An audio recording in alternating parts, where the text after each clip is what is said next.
महाराष्ट्र के धुले जिले में राजनीतिक विवाद गर्माता जा रहा है। पूर्व विधायक और भाजपा के वरिष्ठ नेता अनिल गोटे ने प्रधानमंत्री नरेंद्र मोदी पर गंभीर आरोप लगाए हैं।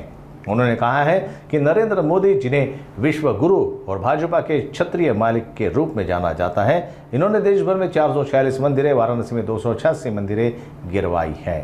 इस सूची में 5000 वर्ष पुराना भारत माता मंदिर भी शामिल है, जिसे मोदी सरकार ने बिना किसी संवेदनशीलता के नष्ट कर दिया। मानणारा मी आहे, छत्रपतीचा हिंदू धर्म मानणारा मी आहे। हे कोण हायब्रिड हिंदूवाद सांगणार आहे?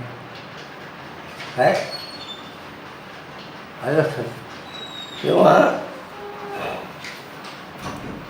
त्यांनी आम्हाला काही शिकवण्याच्या भानगडीत करू नये, त्याने मग आम्हाला ते सगळंच अडवलं लागेल।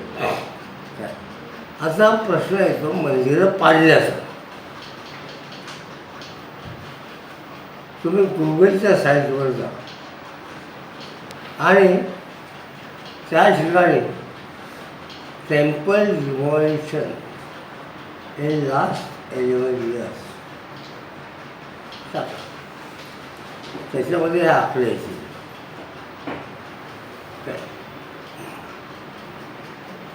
आता 5000 वर्षापूर्वीचं भारत मातेचं मंदिर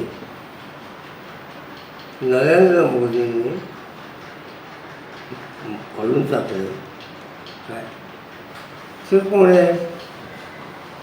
एकूण 446 मंदिरं पाडली, 1100 हिंदूंचे घरं पाडली